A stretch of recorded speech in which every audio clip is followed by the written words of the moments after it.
Bueno, vale, Itziar, Javier Berzosa, ¿qué tal estáis? Muy Muy bien. bien, hola. Y bueno, por primera vez encantado de conocerte, Javier Lorenzo, profesor de Ciencias Políticas, ¿qué tal estás? Muy bien, muchas gracias. Bueno, vamos a hablar de actualidad política. Lamentablemente tenemos que hablar de un tema muy serio que es de la dimisión de ayer de Íñigo Errejón, tras esas denuncias públicas, por así decirlo, por ejemplo, por parte de la actriz y de algunas acusaciones que se le han hecho, que habrá que ver si son ciertas o no, que él en el comunicado tampoco las ha desmentido. Y bueno, Javier, quería empezar por ti, Javier Berzosa. Siendo abogado, cuéntame un poco cómo ves todo lo que ha sucedido y todo lo que se está hablando de Íñigo Errejón y esta denuncia que sí que es una denuncia ya en firme de la actriz. Sí, bueno, sí, sí. De hecho, el atestado policial, porque la chica creo que ayer por la tarde presentó la denuncia en Policía Nacional, en alguna comisaría de Policía Nacional, se tomó declaración y se generó el atestado que lo han pasado al juzgado de guardia y creo que ya está repartido y es el juzgado de instrucción 47, me ha parecido leer, de Madrid, el que va a investigar los hechos de esta primera denunciante. Claro, desde el martes que aparece esa denuncia en el perfil de Twitter, ¿no? En un tuit o en un post Sí, de otra periodista que no daba nombres de la víctima, se han generado, creo que esta mañana o este mediodía me había parecido leer 10 o 11 personas más o víctimas más que denunciaban hechos similares, e incluso alguno más grave, por lo que me ha parecido leer. Claro, esas denuncias, que entiendo que alguna de esas, si no todas, o si no más, se acabarán también materializando en denuncias policiales, acabarán acumuladas en este primer juzgado, en este juzgado que ha sido el primero en conocer de estos hechos, con independencia de que posteriormente si hay alguna denunciante cuyos hechos son anteriores, porque creo que los de esta actriz son del año 21, no sé si sí. septiembre, que coincidía con la presentación del libro de Rejón, si hay alguna denunciante que denuncia hechos que son anteriores, será otro juzgado el competente, porque al final el juzgado competente es el que estaba de guardia el día que se producen los hechos denunciados. Pero sí, sí, parece que esto tiene entidad suficiente como para que Rejón acabe en prisión, acabe, bueno, de momento investigado ya. Y probablemente acusado y finalmente condenado y tenga que afrontar condenas importantes. Claro, esto en cuanto al aspecto, digamos, jurídico, judicial, luego tiene la vertiente política, claro. Íñigo Errejón no es uno cualquiera, no soy yo, que se me ha ido la pinza y me he pasado con no sé quién, o uno cualquiera, ¿no? Un ciudadano más. Íñigo Errejón fue uno de los fundadores de Podemos, fue además uno de los impulsores, entre otras muchas cosas, de ese lenguaje que ellos llaman inclusivo, del todes y el todas, y incluso él se permitía la licencia, no ya de querer, digamos, imponer ese lenguaje inclusivo a toda la sociedad, sino él en sus intervenciones públicas usaba en muchas ocasiones el género femenino, hablando él mismo. Resulta como poco chocante, pero estoy convencido que para personas que han creído en ese discurso, decepcionante, porque hablando claro, es una tomadura de pelo impresionante esto, es una tomadura de pelo impresionante en cuanto a la violencia machista, al feminismo. Yo creo que para mucha gente será decepcionante. Por poner, la periodista que publicó el testimonio es Cristina Fallaras en su perfil de Instagram. La actriz que ha denunciado es Elisa Mouliá. Y bueno, lo primero y lo más importante, todo presuntamente, las víctimas es lo más importante de todo, quería recalcarlo. Y Chiara, ¿a ti qué te parece todos los testimonios que están saliendo a la luz? Y un poco con el comunicado que ha hecho Errejón, no ha desmentido esos testimonios. ¿Qué te parece un poco todo lo que está sucediendo? Sí, yo más desde el punto de vista comunicativo, que es al final lo que yo más analizo, ¿no? A mí me parece demoledor, por una parte, su comunicado, ¿no? De alguna forma me llama muchísimo la atención cómo pone el acento, por una parte, no lo desmiente, cosa que me parece correcto, ¿no? Si de alguna forma creo que puede ayudar, incluso le puede ayudar en cierta forma, pero luego hay una parte en la que dice que echa balones fuera y como que culpabiliza al patriarcado de la situación. Y bueno, yo creo que eso es una forma de justificar lo injustificable, ¿no? Entonces, creo que no, así como por una parte creo que le puede ayudar el hecho de o sea, no desmentir los hechos, los supuestos hechos, por otra parte creo que no es positivo el hecho de que hable del patriarcado de hecho, en alguna causa que él ha trabajado supuestamente durante tantos años y que ha defendido. Por tanto, se desmonta todo el mito y todo lo que él ha defendido durante tantos años a nivel de palabra, a nivel de comunicación, sobre todo. Los hechos luego ya dirán, dirán vamos, lo que sea. Y por otra parte, a mí me gustaría analizar cómo afecta eso tanto a su partido y tanto a la coalición, ¿no? de gobierno que tienen con el PSOE, porque eso puede perjudicar, no sé si tanto al PSOE, pero sí a Sumar, porque parece ser, Sumar o Más Madrid, es lo que he leído, que parecía que había indicios de que lo sabían de antes. Por tanto, em, insisto, no voy al caso concreto, que en este caso estamos hablando de Rejón, pero yo creo que hacen falta una vez más, sistemas preventivos para que esto no ocurra y no se tape, sobre todo, y más en un partido o coalición o grupo parlamentario que abandera la causa feminista. Entonces, bueno, yo creo que ahí también habría que analizar a nivel reputacional y a nivel de comunicación cómo lo hace Sumar, cómo lo ha hecho, porque es verdad que se han puesto a investigar, pero toda la información que yo he tenido ahora y he leído, parece que es ser que había alguien dentro del partido que lo sabía. Entonces, bueno, esas cosas yo creo que hay que prevenir antes que lamentar y llegar a este punto. Javier Lorenzo. Bueno, yo creo que tiene varios planos, ¿no? Pero por comenzar, es el epítome o una gota más que evidencia la calidad de las élites que hoy en día nos gobiernan, ¿no? Y yo siempre le digo, ¿no? Siempre que además en temas de estos de comunicación y de marketing siempre decimos,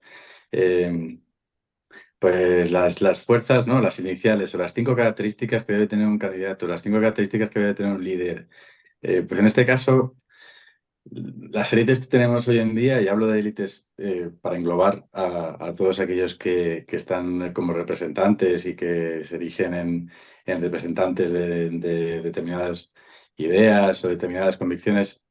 El problema es ese, son dos elementos importantes. Uno es la falta de convicción y otra la falta de coherencia, ¿no?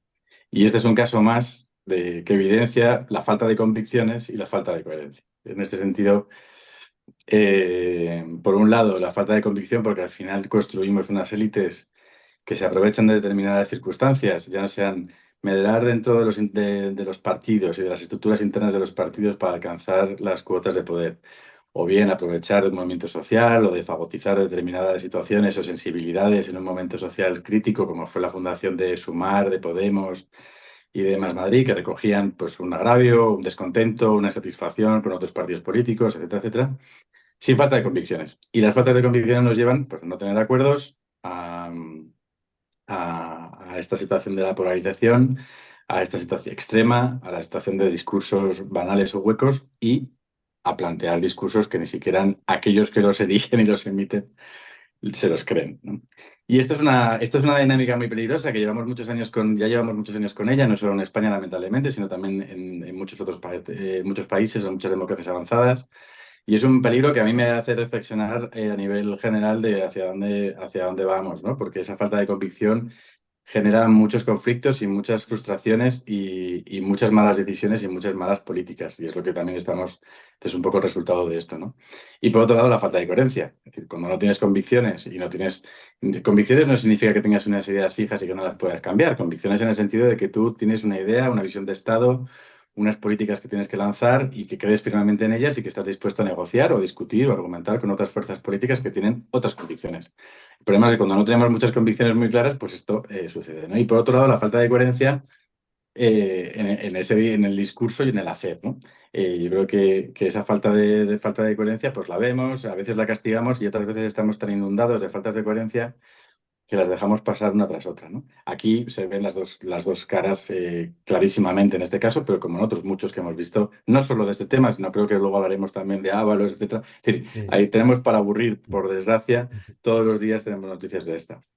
Y por otro lado, en cuanto al tema en sí, o sea, al fondo del asunto, eh, claro, eso también trasluce otra falta de convicción por detrás y una disputa que si queréis entramos después, que yo no soy un experto en feminismo y en teorías del feminismo, pero ahí hay una pelea muy, muy fuerte entre las diferentes oleadas del feminismo y las actitudes que deben de tomar, ¿no? Digo como las colegas de Rejón que han estado formando parte de su coalición, que han trabajado con él y que callaban todo lo que han observado, como puede ser en una empresa o una oficina, alguien que veo que observa una situación de acoso o de abuso hacia una compañera y que no lo denuncia, ¿no? Y todavía nos queda mucho en ese caminar y fíjate que en una formación en la que supuestamente hay una convicción feminista clara y hay una posición muy beligerante ante estas actitudes, han estado calladas. Y esa contradicción sí la puedo entender más, porque al final, independientemente de cuál sea tu convicción, independientemente de cuál sea tu ideología, no dejar de ser una trabajadora o una compañera en una organización en la que ese discurso es muy contradictorio, porque claro, de repente estás viendo patrones de abuso o de acoso cuando en tu cabeza ideológicamente esto no debería suceder, ¿no? Entre aquellos que son los adalides de precisamente lo contrario. Eh, y las entiendo más porque al final es una situación de acoso para ellas.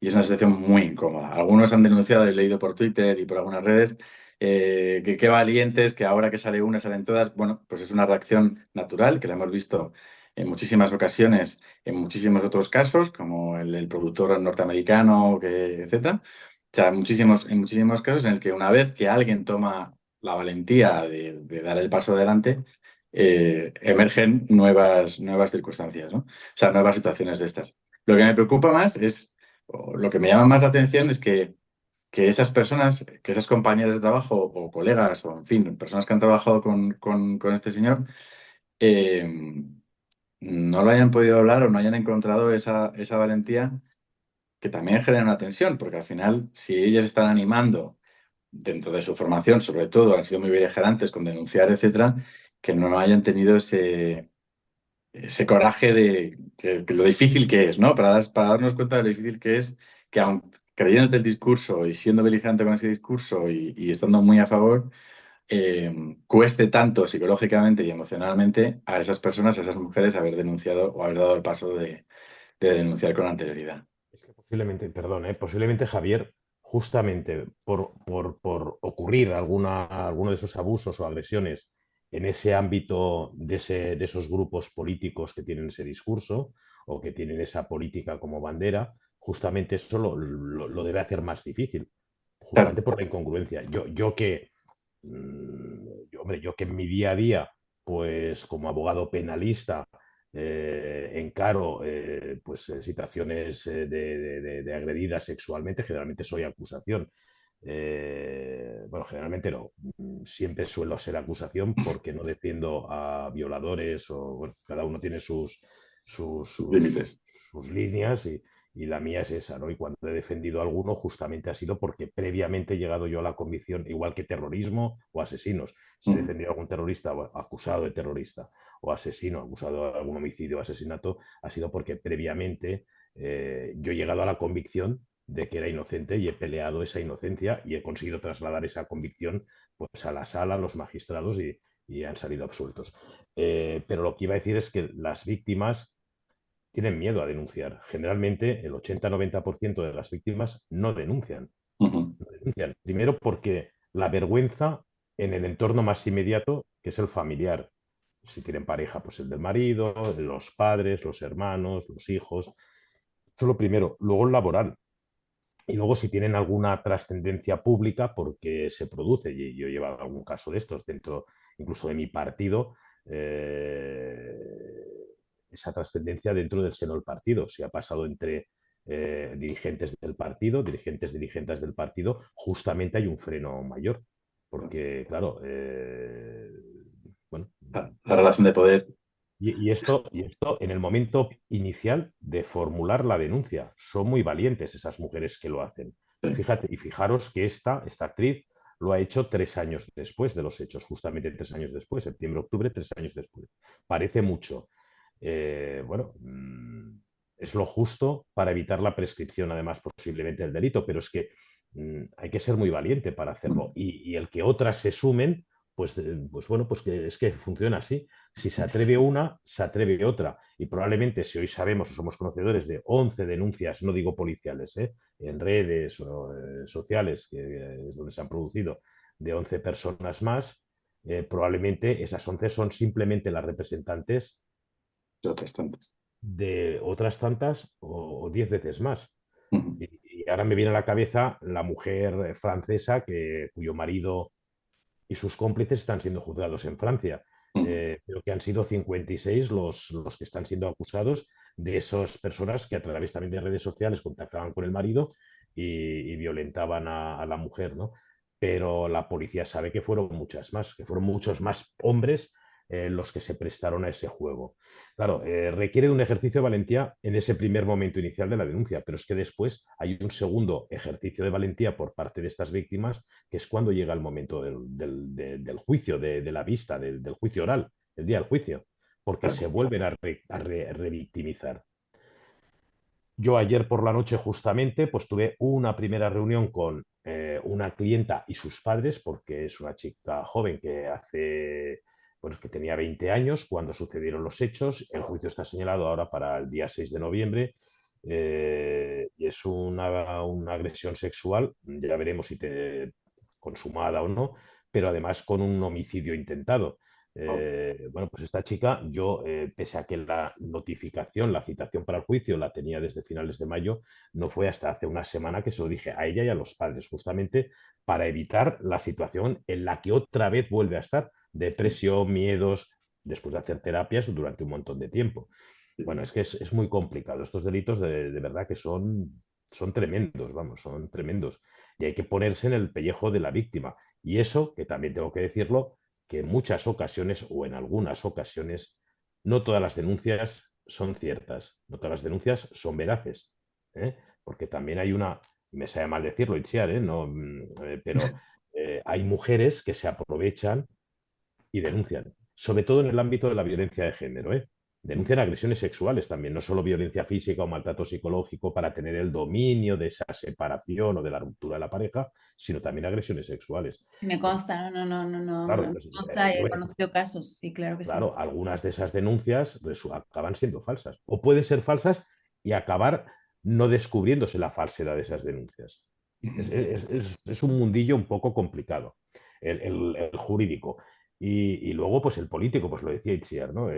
Que ahora ya sabemos, pese a que Sumar ha dicho que han hecho una investigación interna y que efectivamente, pues bueno, pues ha habido comportamientos machistas, que creo que ha sido lo que ha aceptado Sumar en su comunicación o las declaraciones que han hecho sus dirigentes, no ha podido haber investigación interna.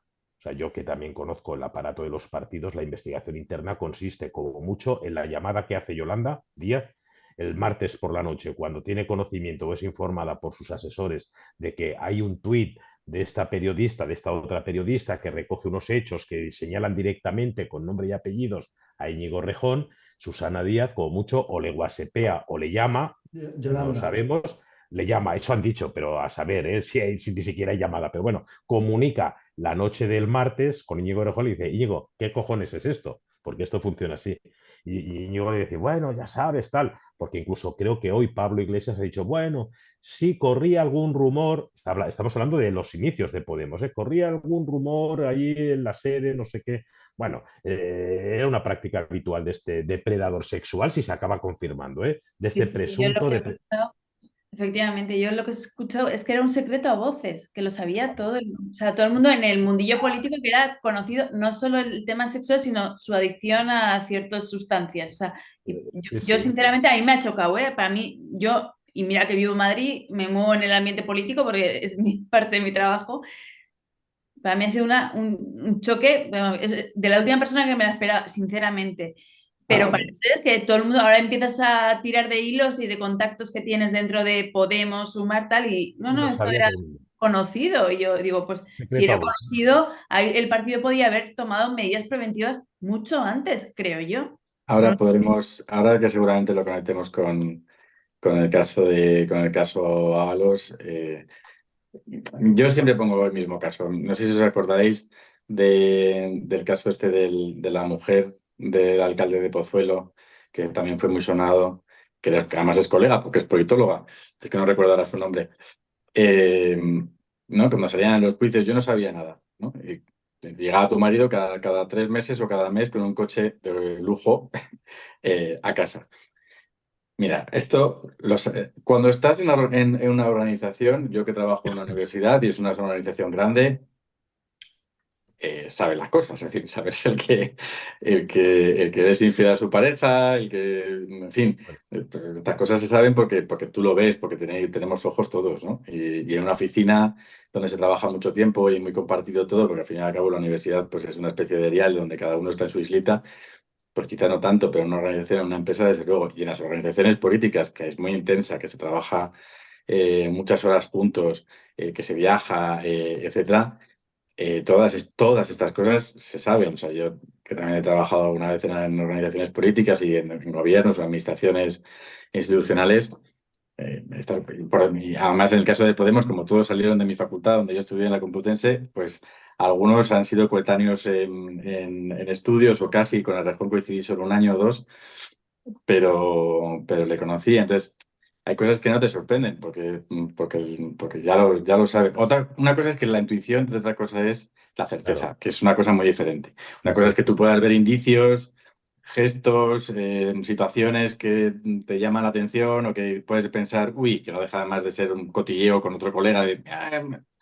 hasta aquí, a que verdaderamente hay una certeza, que eso siempre, bueno, pues el acosador, y eso seguro que Javier lo sabe muy bien, se cuida muy mucho de hacerlo con cierta privacidad, con pocos testigos, Siempre. etcétera, para evitar pues estas situaciones, pero, pero al final son rumores que todo el mundo, que son secretos a voces, ¿no?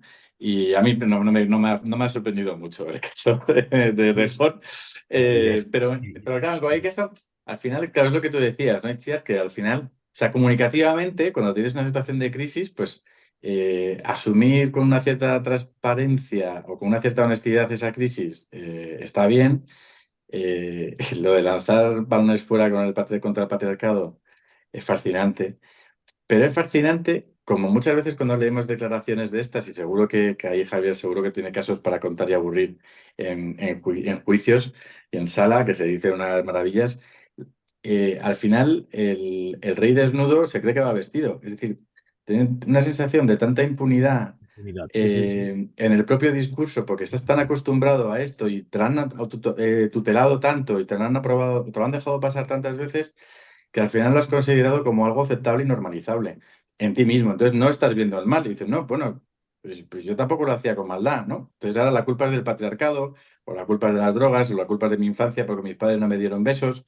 En fin, buscamos siempre, que es la posición más cómoda, buscar siempre la exención de la culpa, ¿no? Es decir, asumir la culpa y asumir las responsabilidades, pues requiere un nivel de madurez y un nivel de consapevolezza que dicen los italianos, ¿no? De autoconocimiento de tus responsabilidades que no está siempre al alcance de muchos, ¿no?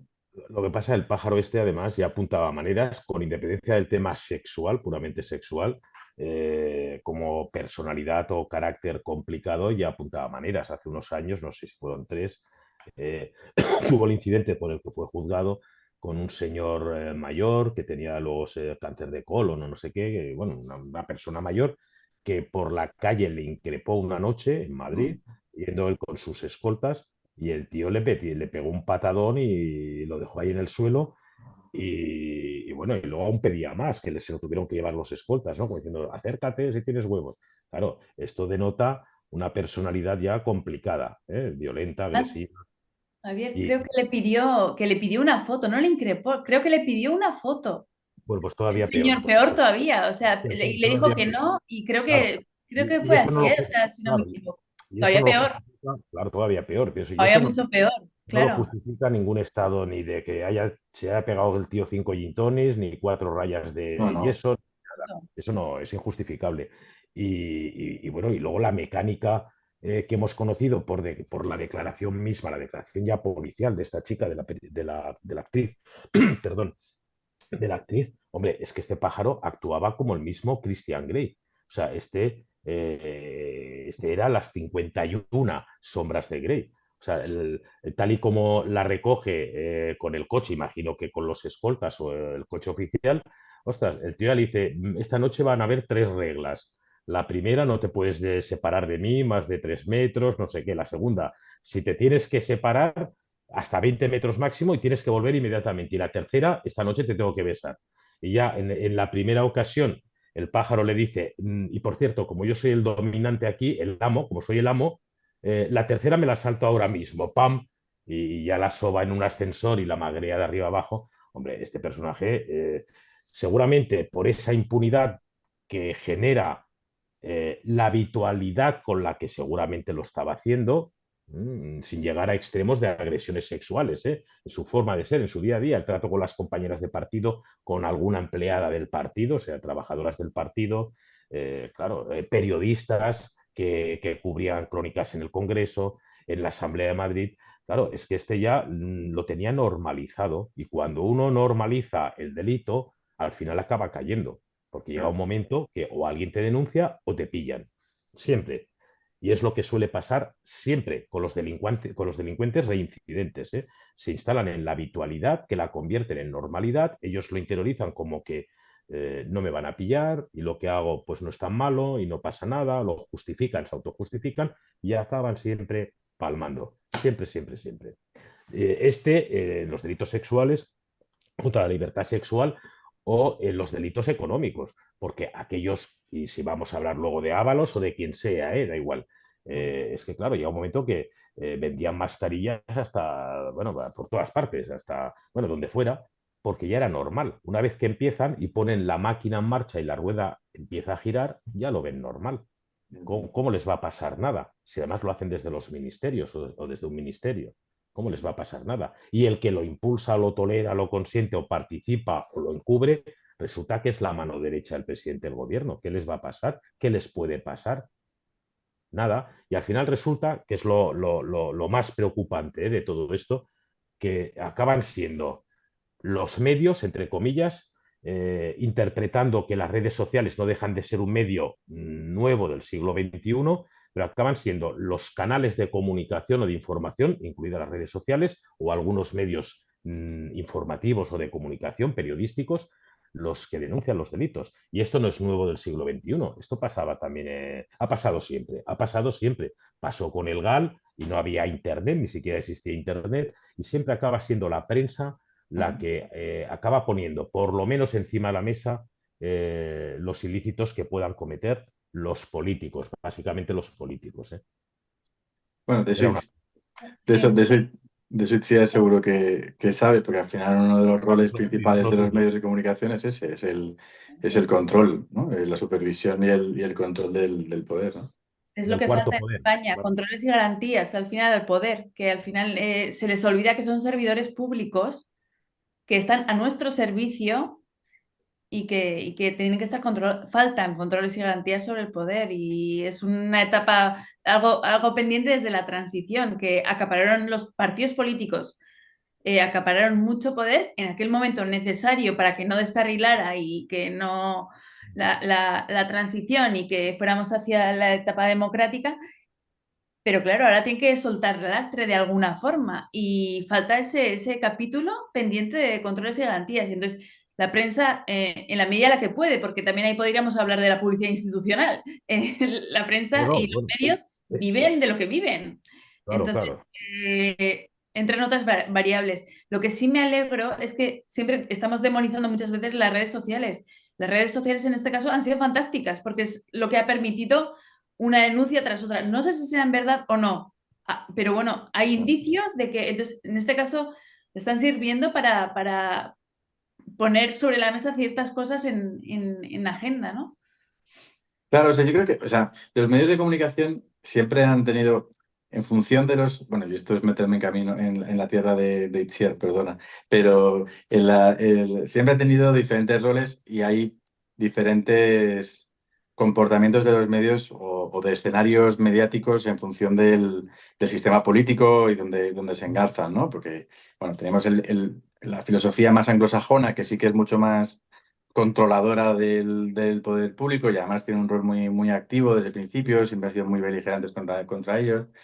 Tenemos otros modelos más pro-institucionales porque los gobiernos funcionan de otra manera. Aquí hemos ido evolucionando, siempre ha habido una fase más, un carácter, un estilo más mediterráneo que pierde un poquito más el control ese control de check de supervisores un poco de la actividad gubernamental y siempre han estado de alguna forma financiados o bien por fondos públicos o ha sido prensa más o menos afín a determinado partido político, ¿no? Con lo cual eran más o menos tolerantes a determinadas cosas. Ahora quizá hablemos de otros porque al final son los fondos de inversión los que tienen los medios de comunicación y ahí habría muchos intereses y eso sería, nos daría para 2 o 3 canales de estos, pero, pero siempre ha ejercido un poco ese rol, ¿no? Siempre hemos tenido un poco ese papel. Y las redes sociales, que yo no las suelo demonizarme, es un poco mi línea, o sea, mi campo de investigación, en realidad lo único que hacen bueno, exteriorizar cómo somos y poner hacer un efecto multiplicador de los defectos y también de las virtudes. Las tecnologías en sí mismas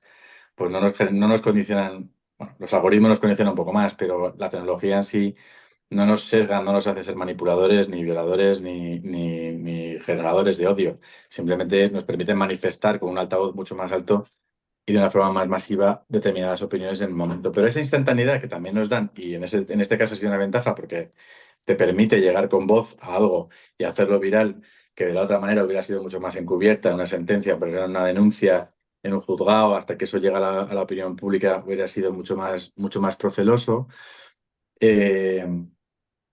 Exige una instantaneidad, ¿no? Y entonces, en los efectos políticos que tiene esto, como decía antes Javier, se ha abierto una comisión, una investigación interna y hemos resuelto, no ha resuelto nada porque en 48 horas la estructura de un partido, por pequeña que sea, aunque sea la estructura de Sumar, que no es mucha, tiene unos mecanismos, porque los propios partidos orgánicamente tienen unos mecanismos que están obligados a reflejar en sus estatutos, en sus reglamentos internos, porque por ley se los exigen, y de alguna forma tienen que cumplirlos. Es verdad que luego, en fin, donde dije Diego, y los partidos pues hacen un poco lo que les viene bien, pero no mientas. O sea, no has hecho una comisión de investigación, no has abierto una investigación interna, estás todavía, pues lo que dice Javier, mandando un WhatsApp, llamándole por teléfono y preguntando qué carajo has hecho.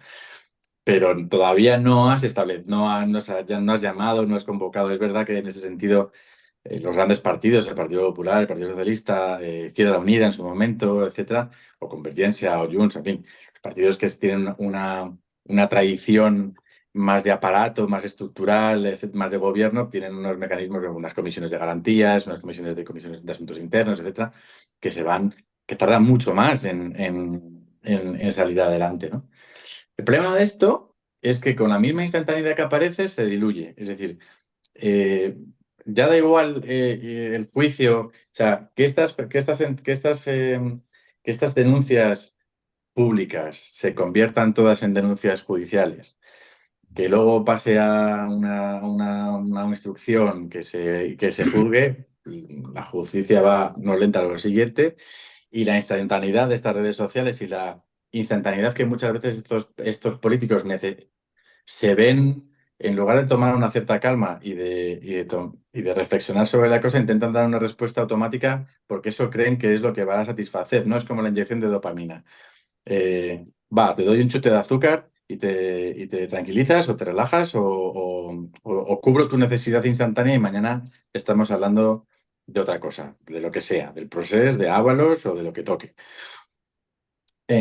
Y no vamos a ver, creo que no vamos a ver nada. Es decir, ¿Cuál es el efecto que puede tener esto sobre la coalición? Ninguno, porque el presidente necesita más que el comer a la coalición y esto van a decir que es un caso aislado, es un comportamiento individual, que no representa la formación y que pues si se tiene que pues, tener en manos de la justicia, que creen finalmente en la justicia y que lo que diga la justicia, porque ellos lo acatarán encantados. Y ¿No se crees, acabó. de verdad? ¿No crees No que lo tengo muy claro yo esto, yo ¿eh? tampoco? Yo creo que le puede debilitar. Ya venía a sumar, creo que estaba debilitado en las últimas encuestas, incluso a nivel de percepción y lo que yo puedo intuir. No le veía muy fuerte incluso a la líder, ¿no? A Yolanda Díaz, yo la veo bastante bajita. Yo creo que esto creo que puede afectarle y bastante. Pero es que, pero es que Sumar está en la desaparición. Es decir, eh, Bueno, esto no llega a la siguiente elección. Por eso, Pero por eso esto ya lo doy por amortizado. Es pero, decir, Javier, que- entonces ya, resulta que el socio de gobierno, el socio formal de gobierno, con un claro. pacto de gobierno, desaparece o pierde fuelle. Pero el espacio político que ocupa sigue existiendo. Entonces sí que va a tener alguna trascendencia política esto. Yo creo que sí que va a perjudicar directamente a Yolanda Díaz, porque ya se está incidiendo desde ayer, no desde hoy, desde ayer, no había denuncia todavía, en que Yolanda Díaz lo sabía y lo ocultó, o que el partido lo sabía y lo ocultó. Eso uno. Y luego Podemos, estoy seguro que va a estar al quite. Si no le perjudica a Belarra, porque claro, Belarra sabemos esta tarde ya que el Supremo ha admitido a trámite la querella contra ella del juez este, de quién es, del García Castellón. Claro, por el código ético de Podemos, Belarra mañana mismo tiene que dimitir de todos sus cargos de secretaria general de Podemos. Y sí, sí, lo dice su código ético, Ya, ya. porque no cayeron en matizar el tipo de delitos. Pero dice, cualquiera de nuestros dirigentes investigados judicialmente, adiós. Hostia, a ver qué pasa mañana. Pero en cualquier caso, yo creo que sí que Podemos va a intentar coger aire y reposicionarse quitándole espacio a Sumar. Y ya veremos Belarra y Yolanda Díaz cómo acaban cada una Yolanda con la historia de Rejón y Belarra con la suya propia. Sí, sí, o sea, no digo que este tsunami no desestabilice, o sea, que esta situación no desestabilice a Sumar y que Podemos lo intente aprovechar, porque Podemos está con la garra, en fin, con los dientes ahí enganchados a ver cuándo pueden correr. Me refiero en términos de estabilidad, o a priori de estabilidad, probablemente me Institucional. equivoque, pero de estabilidad gubernamental como Ah, socio, vale, como vale. para PSOE, coalición No, de no, no. gobierno, te da igual que se llame Sumar, que se llame Podemos, que se llame Más Madrid, que se llame Fulanita y Zutanito. Es Sí, decir, que si sí, mañana no es Yolanda será otro en eso estoy de acuerdo. y mantener los 8 escaños o los 10 escaños que le hacen falta para mantener la estabilidad, la cierta mayoría para mantener el gobierno a flote, básicamente. Pero yo es que esa esfera de la izquierda, igual que el Partido Popular ha hecho un ejercicio estratégicamente extraordinario, bien porque el señor Rivera se inmoló, pero después de inmolarse, el Partido Popular ha hecho un trabajo de X años hasta que ha recuperado el espacio arrebatado por Ciudadanos, fundamentalmente, y lleva en la misma estrategia de acoso y de río para recuperar el espacio de Vox. Es decir, que no dejan de ser sus antiguos votantes, digamos, una de las fracciones más hacia la derecha de su propio partido, pero han estado siempre en su partido, en el Partido Popular. Entonces, ese es un trabajo estratégico que hace el Partido Popular. Por el contrario, el PSOE tiene que hacer el trabajo estratégico de rebañar la izquierda, es decir, Claro, y claro. de dejarla pues a lo que era antes Izquierda Unida, una cosa testimonial de un 8%, un 10%, o incluso, y si la puede eliminar, pues la elimina. Porque al final, esas son las estrategias de los dos grandes partidos, volver a un bipartidismo, en fin. eh, que no lo critico, es perfectamente lícito y es natural que un partido con ambición de gobierno trabaje mucho más tranquilo consigo mismo que con 3 o con 4 partidos hacia otro lado, que siempre le generan tensiones, que eso fomenta mucho más la polarización, etcétera, etcétera. Entonces, yo en ese sentido creo que Sumar ya estaba amortizado en las anteriores elecciones, sobrevivió milagrosamente un poco por el efecto Yolanda. Es verdad lo que dice Chiar, que Yolanda está más que amortizada porque también está muy desgastada y yo creo que no es una mujer que tenga el fuelle o el liderazgo como para construir una formación firme en ese espectro ideológico. Han sucedido cosas muy extrañas ahí y lo podremos, si lo queréis, lo podemos discutir, ¿no? Porque como Izquierda Unida se inmola por tener una cartera de consumo durante un rato y desaparece una formación histórica que ha sido la herencia del PC durante 30 años o 40 años, y de repente se diluye como un azucarillo. Las formaciones de izquierda se suelen diluir como un azucarillo. O sea, hacemos una revisión histórica global, en visión un poco comparada. Cuando no tienen fuerza de gobierno, no tienen capacidad de poder, se han diluido todas como un azucarillo.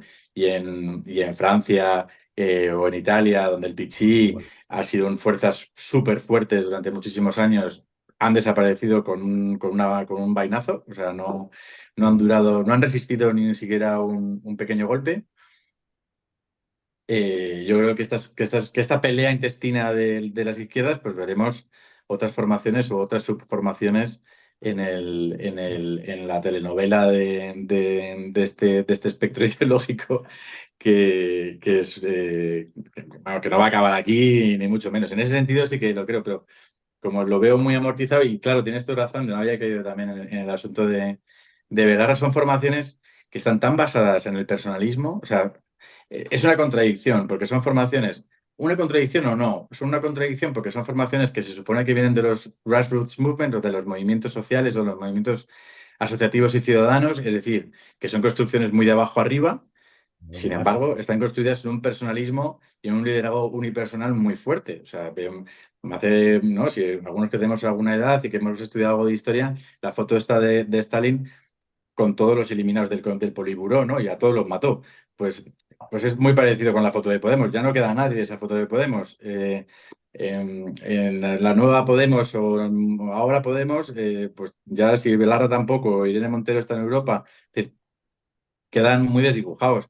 El caso de Sumar era una construcción de afinidades en torno a una persona que aunaba una cierta aquiescencia, un cierto ok. O sea, ni siquiera es que creían firmemente en ella, sino, bueno, reúnes las voluntades suficientes como para presentarte, igual que fue el caso de la alcaldesa de Madrid, que no era ni siquiera del partido, pero era la menos mala, o la que por lo menos todas tragaban con ella y aceptaban que ella fuera la candidata. Son estructuras que eso se desaparecen. En ese sentido, las formaciones más sólidas, por lo menos de momento, y por lo menos y en España, pues a pesar de liderazgos fallidos o malos liderazgos o malas situaciones, esas estructuras hacen que vuelven a reconstruirse, ¿no? Tienen capacidad de aguante. Pero solo mantienen esa capacidad de reconstrucción si mantienen una pequeña parcela de poder. En el momento que dejan de tocar poder y por lo tanto ingresos, es así de claro, desaparecen, porque acaban siendo incluso estos partidos de extrema izquierda, ese espectro político que tú dices. Pese a que parece incongruente que debieran ser partidos que nacen de la base, de bases asociativas, populares, del 15M, al final se convierten en partidos de dirigentes, todos.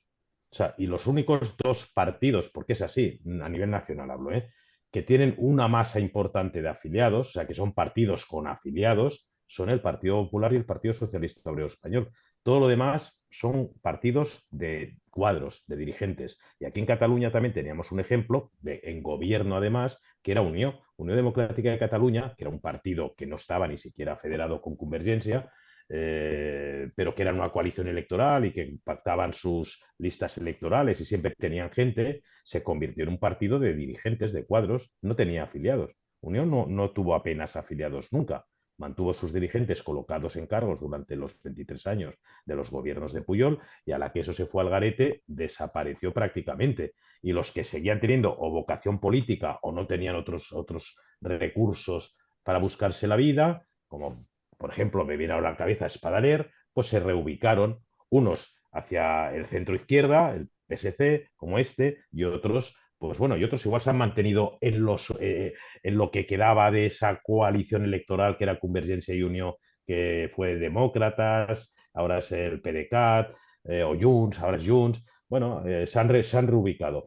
Pero porque esos partidos, y en la extrema izquierda pasa más incluso que en la extrema derecha, que acabará pasando lo mismo con el tiempo, pero la extrema derecha, sí, pero en España y en el resto de Europa, son partidos que sí que tienen base social. Es curioso.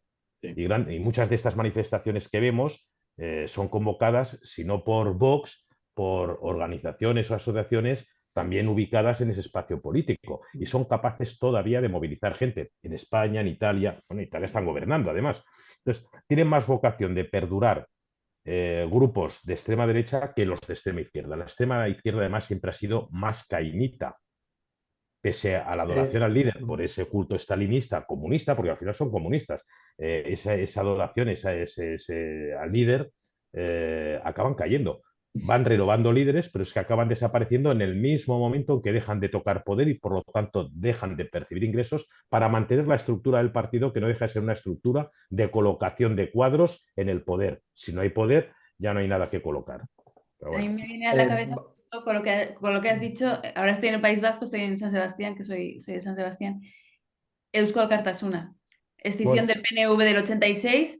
En cuanto Garaikoetxea deja el poder, no pero existe. EA está dentro de EH Bildu en estos momentos sí, y sí, todos sus dirigentes que tienen algún cargo de representación están dentro de Bildu. O sea, claro, Bildu nos ha están fagocitado recolocados. por completo, 100%. Ya no existe Eusko Alkartasuna. Y estuvo gobernando Garaikoetxea, que fue presidente, o sea, fue el Lehendakari. Por lo tanto, totalmente de acuerdo. Y es de izquierdas también, la parte más de Bueno, izquierdas dentro de, y aquí en, aquí en sí, Cataluña, ahora ha ganado Salvador Illa, ha ganado el PSC y tienen la Generalitat, pero ha estado gobernando Esquerra, bueno, han hecho públicos unos números de afiliados por los follones internos y claro, y ellos han publicitado que tienen 8.000 afiliados. No es cierto que tengan 8.000 afiliados, tienen menos afiliados. El censo de afiliados, además, las condiciones de militante de Esquerra tienen 3 tipos de militante en sus estatutos. Es decir, Esquerra seguramente tiene entre 4 y 5.000 afiliados y han estado gobernando. Si Esquerra deja de gobernar, pasará a ser un partido testimonial o, desaparecerá. Igual se mantiene porque es un partido con una trascendencia, con una trayectoria histórica importante, ¿no? De casi 100 años, pero probablemente desaparezca también. Pues como el PNV o lo que tú decías, ¿no? El partido de Garaikoetxea. Pues bueno, son partidos de dirigentes que solo son máquinas de colocación de gente en cargos públicos, básicamente. ¿Es así, profesor? eh, eh, Casi, Sí, ¿no? sí, me voy a dejar a Alberto, que creo varias que cosas que intentando decir. hablar, interrumpirnos hace un rato. Sí, en el Ayuntamiento de Zamora, el partido más votado, el alcalde es de Izquierda Unida, Guarido. Otra cosa que quería que decir de Vox, ya hemos visto cómo han salido personas importantes como Macarena Olona, Iván Espinosa de los Monteros y Monasterio. O sea que también ha habido mucho cambio. Y por hablar también de Podemos, estamos viendo cómo para aprobar los presupuestos le están pidiendo que rompa relaciones con Israel el gobierno. Sí, Yo creo que Alberto, son cosas pero muy En muy Vox complicadas. ha cambiado el líder de Vox. No, el líder no. Ah, amigo, a ver, el caudillo es el caudillo. Ya, ¿Sabes? ya Los lo sé. ministros, Franco cambiaba ministros a punta pala y alguno también acaba mal. Pero el caudillo, ojo, 39 años ahí. No, no tiene nada que ver, Alberto, creo yo. La No, ya. diferencia entre la diferencia entre los grandes partidos y estos partidos emergentes, o los pequeños partidos que comentaba Itziar, Euskadi Esquerra, que también desapareció, o Sí, las sí. diferentes sucesiones y las peleas internas de de la parte promilitar o de paramilitar y de ETA, y como la escisión se hizo la político-militar, las Guerras, dos sí. ramas, etcétera. Todo esto. eh, Cuando son estructuras pequeñas y están muy basadas en los liderazgos, en el momento en el que el liderazgo se desquebraja, por lo que no hay cuota de poder, se desvanece. En las izquierdas, o sea, los dos llegan al mismo mecanismo, o los dos llegan al mismo resultado por distintos caminos, ¿no? En las izquierdas, porque esa capacidad autocrítica o hipercrítica de las izquierdas tradicionales, de tú eres comunista, pero no eres lo suficientemente comunista, es decir, o igual que los partidos radicales o los partidos proterroristas, como fue en su caso todas las excisiones de la ETA militar, todas las peleas internas era porque unos eran más violentos que otros. Entonces, como tú no eras lo suficientemente violento o no eras lo suficientemente radical o no planteabas suficientes medidas de revolucionarias, quedabas descontento y buscabas diferentes liderazgos dentro de esas aproximaciones radicalizadas, ¿no? Y eso las hacía desaparecer con el paso del tiempo. Solo quedaban o los más radicales, que terminaban en grupos prototerroristas, y si nos vamos a los años de los 80 y de los 90, aunque siempre nos hemos quedado con el imaginario de que ETA era la principal perpetradora de atentados, durante los años 80 los Grapo, o sea, hubo muchísimos movimientos de izquierdas, de salvación, etcétera, que incluso fueron mucho más agresivos que ETA, ¿no? Lo que pasa es que ETA tenía pues detrás una convicción o una cierta convicción y un territorio y, en fin, Y generar además, una Javier, red y muchas cosas más. durante un tiempo coexistieron varias setas, Sí, sí, atentando. sí, sí, Después de la quinta asamblea, aquello se fue al carajo, cuarta, quinta asamblea, y esta quinta asamblea, que eran los Beriazag, los más guerrilleros, los más militares, sí, acabaron siendo conocidos como ETA militar. Pero eso es que es, los otros siguieron funcionando como ETA político-militar, atentando también, efectivamente. asesinando, poniendo bombas durante unos años. Luego es verdad que pasaron al discurso político y con el tiempo pues acabaron convirtiéndose en Euskadiko Esquerra, ¿no? Y con Eso el es, tiempo incluso en el PSE, integrados en el Partido Socialista Euskadi. Pero eso hubieron es, hasta varias setas y en esa época de las varias setas había 50.000 movimientos terroristas, de extrema muchísimos. derecha y de extrema izquierda sobre todo, especialmente. Estaba el FRAP, Sobre todo, sí, sobre estaba todo, el sobre todo, MIRAT, el Centro de Resistencia de los Trabajadores, estaba en Cataluña, pues Terra Lliure, Terrayura, había un montón de grupos terroristas en la extrema izquierda o de eso extrema es. izquierda. Entonces, estos nuevos partidos, es lo que, para conectarlo con lo que decía Javier, estos nuevos partidos, que aunque están generados a través de esa ciudadanía, y Vox en este caso es la misma mecánica, es el recoger o el grupo o el partido de Alvise, ¿no? Que es un poco la última novedad, ¿no? Son partidos en red con estructuras muy, muy frágiles porque están basadas en el clic, o sea, en la participación o en la movilización puntual de un enfado que recoges el desencanto, la frustración, el enfado, etcétera. Y la participación en la movilización ya tiene un sentido muy de clic, es decir, cuántos seguidores tengo o incluso si eres simpatizante porque te suscribes al boletín del partido, pero no tiene una vertebración ni física ni territorial, que es lo que les ha costado. Y por eso nosotros, los politólogos, siempre decimos que ahí está la fase de cristalización del partido, ¿no? Que hasta que pasen dos términos, hasta que pasen dos administraciones o dos legislaturas, al menos 8 o 12 años, no se considera que el partido cristaliza, porque no has tenido tiempo para vertebrarte y para tener una presencia territorial. Por eso era tan importante y Vox lo entendió muy bien, coger gobierno en las diferentes comunidades autónomas, aunque sea en coalición, etcétera, porque eso te permite vertebrarte, eso te permite tener territorio, te permite tener visibilidad, empezar a tener sedes, que la gente se... Es verdad que estamos en una época muy diferente a la del siglo XX, en que la militancia es muy diferente, el concepto de militancia es muy diferente y que computarlo en número de afiliados es muy, cada vez tiende a tener menos sentido, porque incluso el PSOE y el Partido Popular cada vez tienen menos militantes y también están abiertos a otros mecanismos. El PSOE ha hecho esto, ha intentado hacer estas cosas de las primarias, pero con muy poca convicción, con lo cual, pues tampoco les ha salido muy bien. El Partido Popular, pues también intenta hacer sus mecanismos de apertura y de reconectar con la ciudadanía, que yo creo que en ese sentido lo está haciendo mejor o de forma más inteligente con la gente joven que otros partidos de izquierda en la regeneración de su electorado. Pero lo que les hace falta es precisamente esa capacidad de vertebrar. Al final, mañana Feijóo desaparece o desaparece Pedro Sánchez o lo que sea, y hay 100, 200, 300 cuadros dentro de esos partidos que forman parte de las administraciones, que trabajan en empresas, que se han formado, que se han estudiado, que tienen una cierta convicción o una cierta afinidad con el partido y se rearman. Sí, Eh, sí. pero estos partidos tan pequeños, pues lo decías tú de Abascal, en el momento en que a Abascal le saquen una cuerda que no le mola, le denuncien algo que no, o sea, se tambalee de alguna forma, Vox desaparecerá, se rearmará en pequeñas otras formaciones o alguien intentará coger el testigo, pero es muy difícil mantener ese hilo con estructuras tan débiles. En concreto, el caso de Vox, dos datos, Alberto, y luego nos llevas donde Sí, quieras.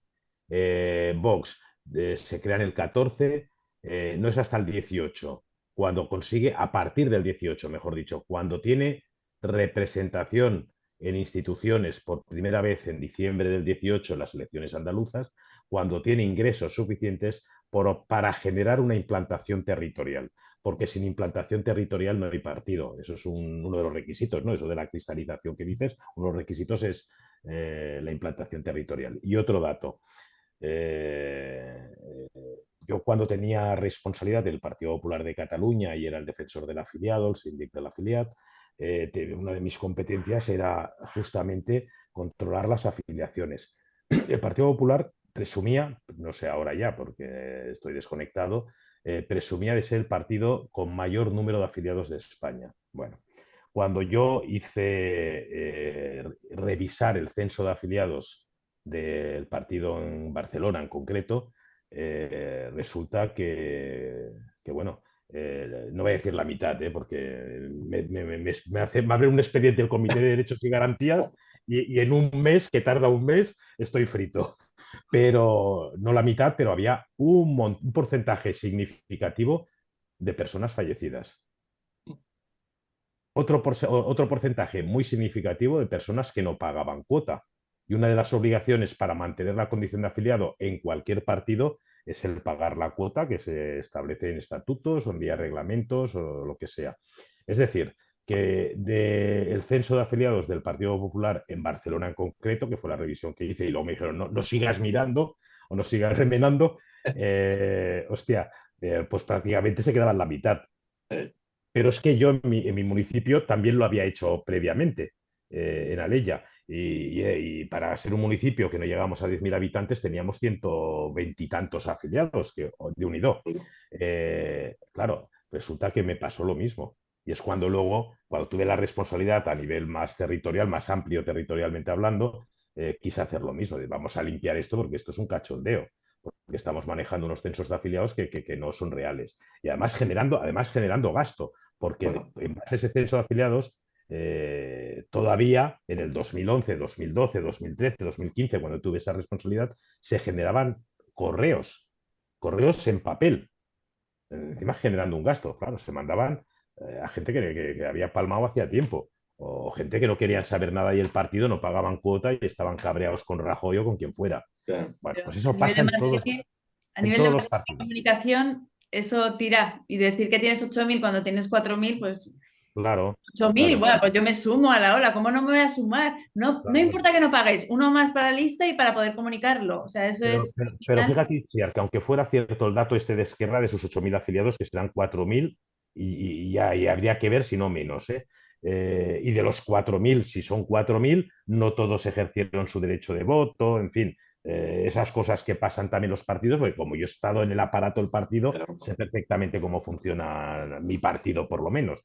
Eh, de ser ciertos esos 8.000, es curioso que 8.000 personas respalden al gobierno de Cataluña e impongan la ideología o las políticas de un gobierno para Cataluña.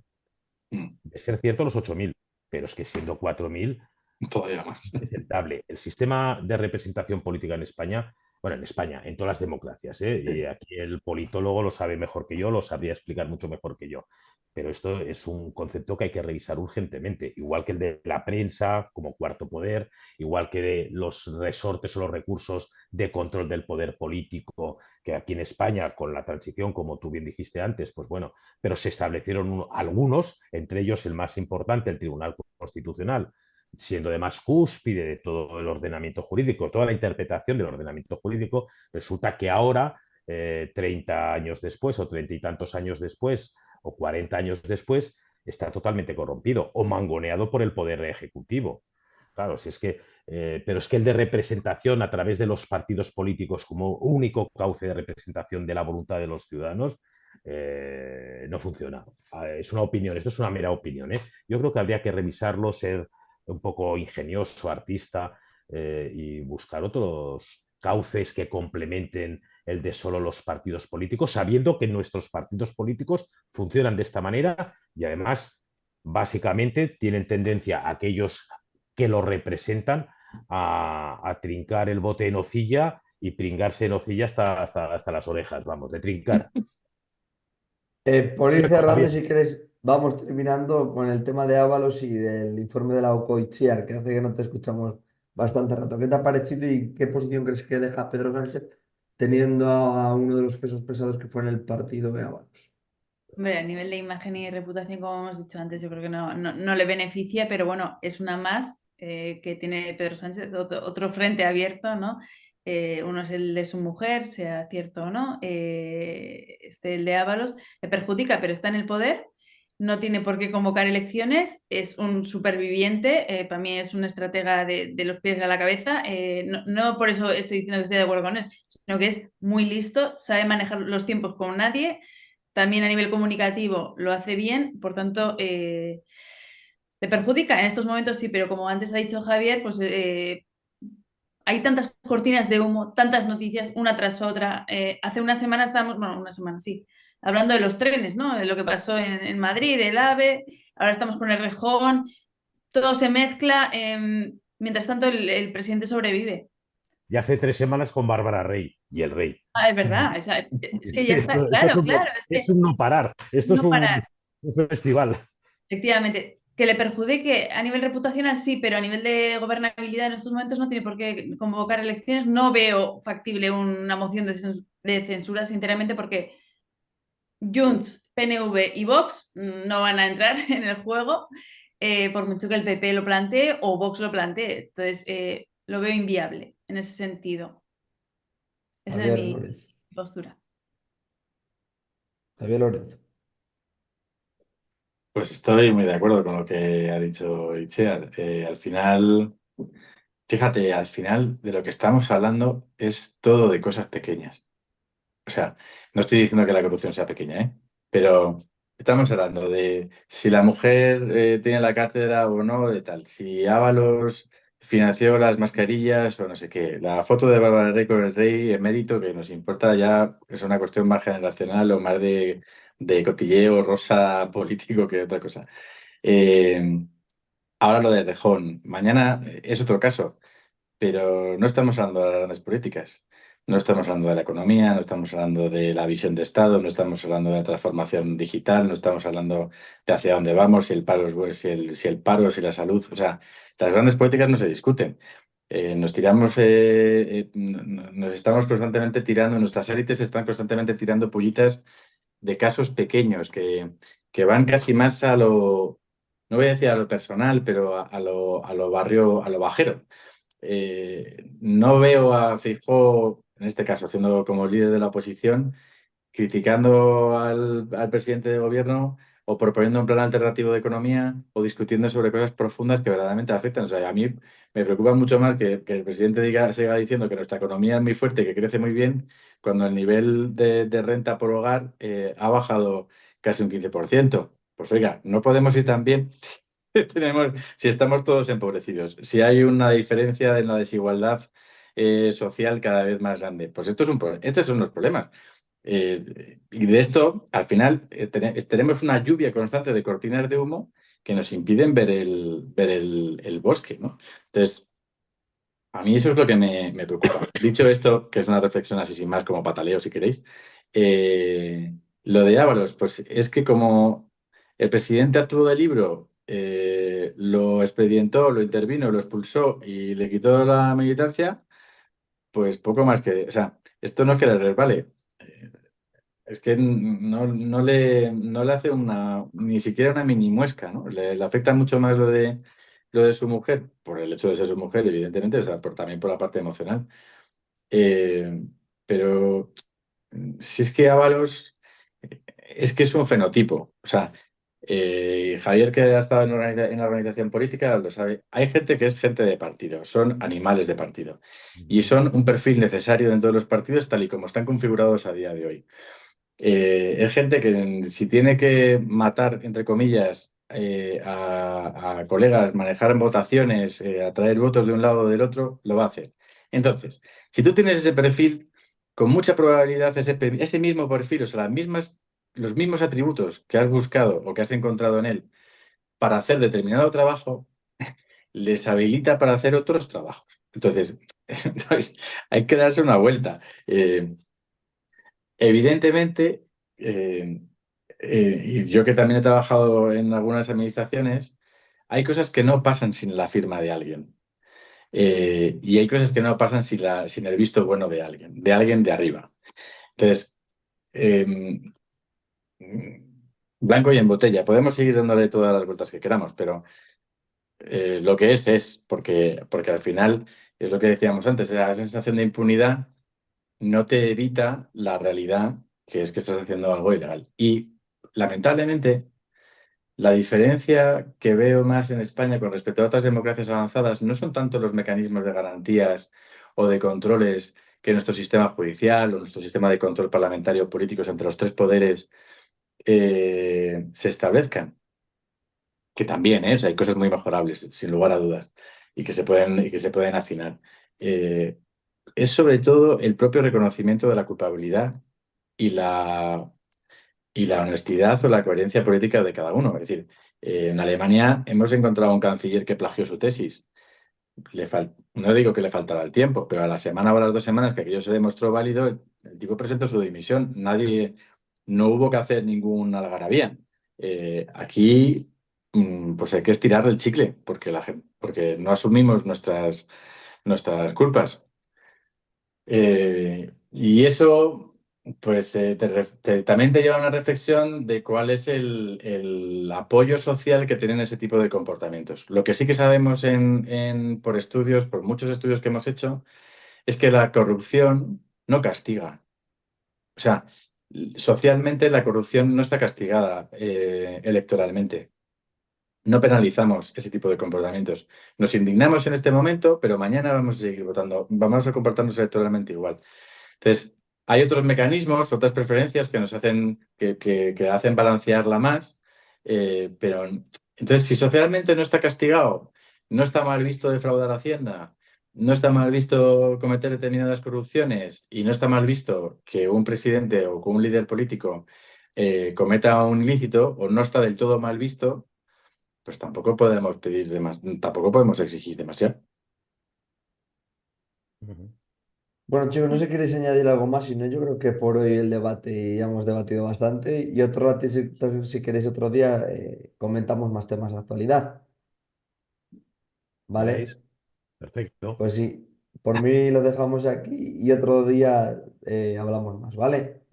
Venga, Fenomenal. un Pues lo saludo a dicho, todos. un Hasta fuerte luego. abrazo y muchas gracias. Un placer, gracias.